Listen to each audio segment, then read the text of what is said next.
L'état d'esprit d'une vie heureuse et extraordinaire. Cela n'est pas du tout l'état d'esprit dont on va parler aujourd'hui. Mais attends, j'ai mieux.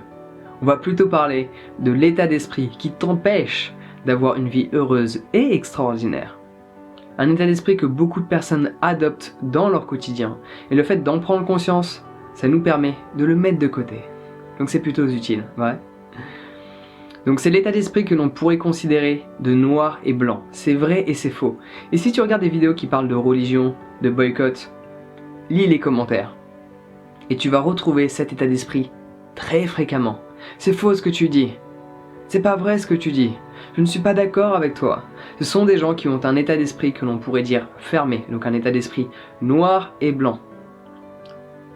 Et généralement très identifié à leur ego. C'est pour ça qu'ils cherchent à te montrer que tu as tort. Et cela est bien dommage, parce que tu t'empêches d'avoir une vie heureuse et extraordinaire, parce que tu ne peux pas évoluer dès lors que tu n'essaies pas de comprendre la vision d'un autre. Il n'essaie pas de voir ce que cette personne pourrait voir, que eux ne sont pas capables de voir à cet instant. Donc laisse-moi te donner un exemple. Imagine une mère et son enfant. La mère, c'est pas son jour. Elle s'est levée du pied gauche, elle n'est pas contente, ok ? Et t'as l'enfant qui regarde des cartoons et qui dit à sa mère « Maman, maman, viens regarder les cartoons avec moi, c'est génial !» Et sa mère lui répond, parce qu'elle n'est pas contente « Non, j'ai pas envie, j'aime pas les cartoons et toi aussi un jour, tu n'aimeras plus les cartoons. » Et là l'enfant, sa réponse, identifiée à l'ego « Non mais moi, j'aimerais les cartoons toute ma vie. » Et bien sûr, comme tu peux l'imaginer, plusieurs années plus tard, l'enfant n'aime plus les cartoons ou les dessins animés. Ok, c'est un exemple parmi tant d'autres. Ce que cette petite histoire nous apporte, c'est que la mère a une vision des choses que l'enfant ne peut pas concevoir. Mais avec un état d'esprit noir et blanc, il ne peut même pas essayer de comprendre cet état d'esprit, cette vision des choses. Donc là, pour cet exemple, c'est vachement relié à l'âge ou plutôt aux expériences de vie. Mais dans d'autres contextes, c'est uniquement lié au nombre d'informations que tu absorbes, ouais ? Donc un état d'esprit ouvert sera plus du style, on met les sentiments de côté, on questionne la personne. Ok, c'est intéressant, mais pourquoi tu dis ça ? La personne avec un état d'esprit ouvert cherchera à comprendre et à surtout savoir quelles sont toutes ces informations que cette personne possède, des informations que peut-être moi-même je ne possède pas. Parce que, en soi, ce sont toutes ces informations que cette personne possède qui lui permettent d'avoir cette vision des choses. Donc en absorbant toutes ces informations, je pourrais comprendre sa vision des choses et voir si celle-ci me convient ou non. Mais en ayant un état d'esprit fermé, un état d'esprit noir et blanc, en étant extrêmement axé sur ses croyances, ses convictions, tu ne pourras pas apprendre et tu ne pourras pas évoluer. Et ça, c'est bien dommage. Donc comme le disait le grand philosophe, alors c'est compliqué à dire, c'est en allemand, Nietzsche, bon on va dire ça comme ça, oublie, c'est pas grave. Les convictions sont les pires ennemis de la vérité qui se cache. Les convictions sont les pires ennemis de la vérité qui se cache. Parce que quand tu es sûr à 100% de détenir la vérité, tu ne cherches pas à essayer de comprendre l'autre, à essayer de voir sa vision des choses. Et par ce fait, tu ne pourras pas évoluer et découvrir la vraie vérité. Parce que tu seras axé sur tes propres croyances, qui ne sont d'ailleurs sûrement pas les tiennes. Ce sont des croyances que l'on t'a instaurées dès ton plus jeune âge, ton environnement familial, à l'école, et moi y compris, on a tous des croyances qui sont difficiles à s'en séparer. Si tu vois notre cerveau un petit peu comme un ordinateur où il y a des programmes que tu peux installer, donc des croyances que tu décides d'adopter pour apprécier davantage la vie, ok ? C'est ok d'avoir des croyances qui sont fausses, à partir du moment où elles t'aident à te sentir bien. Happy days. Il y a certaines croyances qu'on nous a installées dès notre plus jeune âge, et celles-ci, pour les enlever, pour les désinstaller, il faut faire certaines manipulations que uniquement des informaticiens savent faire. Donc deviens un informaticien de ton propre cerveau. Elle est bien celle-là. J'adhère. Donc en gros, qu'est-ce qui va se passer ? Dès lors que tu as un état d'esprit fermé, que tu n'essaies pas de comprendre l'autre, tu n'essaies pas de comprendre sa vision, tu ne pourras pas autant évoluer, et cela est extrêmement dommage, vrai ? Donc, essaie de ne pas avoir cet état d'esprit noir et blanc, c'est vrai, c'est faux, mais plutôt, dès lors qu'une personne va te dire quelque chose que tu n'as jamais entendu, Dès qu'une personne va te dire quelque chose qui te dérange intérieurement, tu sais, ça crée cette sensation « Ah non, j'aime pas. J'aime pas quand quelqu'un dit ça. » Au lieu de dire « Non, ok, c'est faux ce que tu dis, mais t'es complètement à côté de la plaque, mon coco. » Non, non, non. Ah, tu sais, avec le ton de voix qui monte.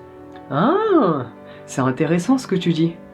Est-ce que tu pourrais m'en dire plus? Donc dès lors que, dans mes vidéos, ou que ce soit des personnes que tu rencontres dans ton quotidien, te disent quelque chose que tu n'as jamais entendu, te disent quelque chose qui te dérange intérieurement, essaie de savoir pourquoi cette personne dit ça. Mais dans le pourquoi, il y a certaines informations que cette personne possède, et c'est de les découvrir. Une fois que tu les découvres, tu pourras vraiment savoir pourquoi cette personne dit cela. Et repense à cette histoire de mère et de l'enfant. L'enfant, à son âge, donc par rapport à son expérience de vie, plutôt que l'âge, parce que l'âge, cela ne veut rien dire, l'expérience de vie, le savoir que cette personne, cet individu a accumulé au cours de ses 6 années, ok, contrairement à cette personne qui a la trentaine, est différente, ok. Mais entre une personne qui a 20 ans et une qui a 40, celle de 20 ans peut accumuler autant, si ce n'est pas plus, de savoir que celle de 40 en fonction du nombre de livres qu'elle lit. En moyenne, les gens lisent 2 livres par an. Si cette personne de 20 ans lit 1 livre par semaine, tu fais le calcul, déjà il y a beaucoup plus d'informations qui rentrent, cette personne voyage, beaucoup plus d'expérience. Donc l'âge ne veut rien dire, mais l'expérience de vie veut en dire beaucoup.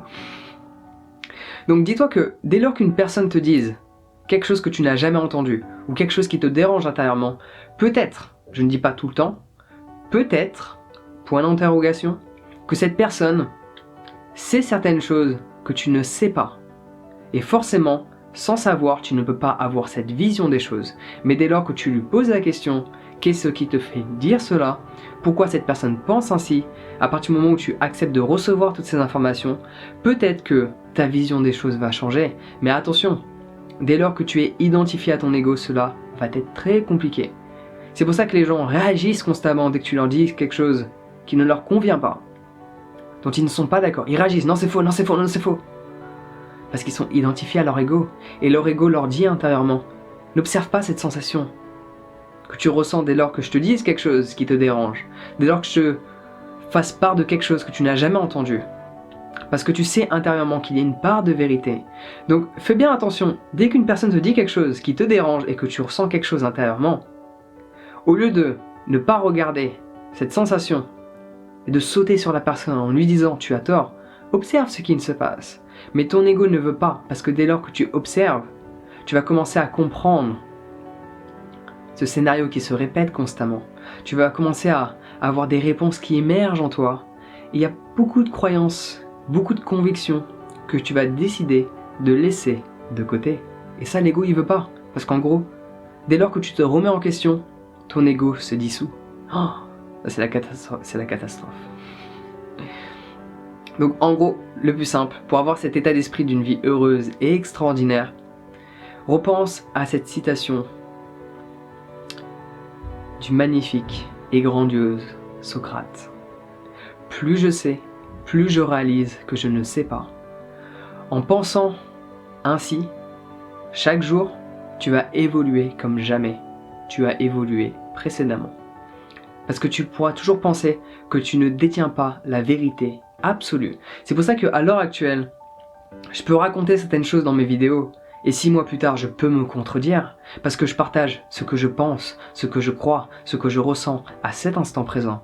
Et peut-être que d'ici 6 mois, d'ici 1 an, j'aurais lu certains livres, j'aurais dialogué avec certaines personnes qui auront fait en sorte que je me remette en question sur certains sujets. Et par la suite, je change ma vision des choses.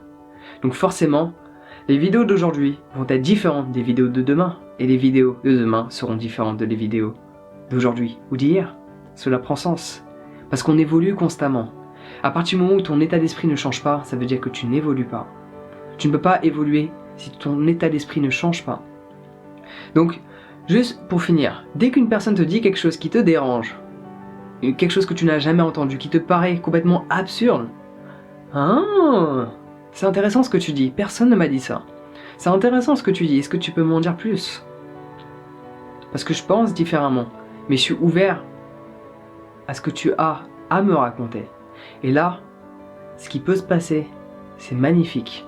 Parce que cette personne peut te transmettre certaines informations qui lui a fallu des années, énormément d'expérience pour en arriver là, pour en arriver à ce point d'information, à cette récolte d'informations, à cette vision des choses. Et en te transmettant toutes ces informations, tu peux acquérir, si tu le souhaites, la même vision des choses en un claquement de doigts. Donc c'est pour ça que l'état d'esprit noir et blanc te mènera à une vie misérable. Désolé d'employer ce mot, mais c'est la réalité. Alors qu'un état d'esprit ouvert, où tu remets en question constamment tout ce qu'on te dit, surtout quand cela te dérange, et tu te remets en question, là, à ce moment-là, je te garantis une vie heureuse et extraordinaire, parce que dès lors que tu remets en question tes croyances, tu changes tes habitudes, et par ce fait, tu changes ton monde extérieur. Donc souviens-toi de cette citation de Socrate. Plus je sais, plus je réalise que je ne sais pas. Et juste, petite idée qui me revient en tête quand même. C'est vrai que ça fait 10 fois que je dis que j'avais fini la vidéo, mais voilà, c'est ça en fait ce qui se passe. C'est que j'ai plein d'idées qui me sortent et je préfère te les partager plutôt que d'arrêter la vidéo. Donc pardonne-moi, merci bien. Cette histoire de mère et d'enfant, ok? Si cette mère a plus de connaissances que l'enfant, c'est parce qu'elle a vécu plus de choses. Mais admettons que deux personnes du même âge, l'une contient plus d'informations sur la vie que l'autre, cela ne lui est pas venu forcément en un claquement de doigts par le ciel ou je ne sais d'où. Peut-être que cette personne s'est remise en question, elle s'est assise quelques instants, elle a médité régulièrement, elle a questionné ses habitudes, ses croyances au quotidien. Donc pourquoi pas faire de même? Donc voilà, en attendant, prends soin de toi. Plus je sais, plus je réalise que je ne le sais pas. Souviens-toi-en, et on se voit bientôt.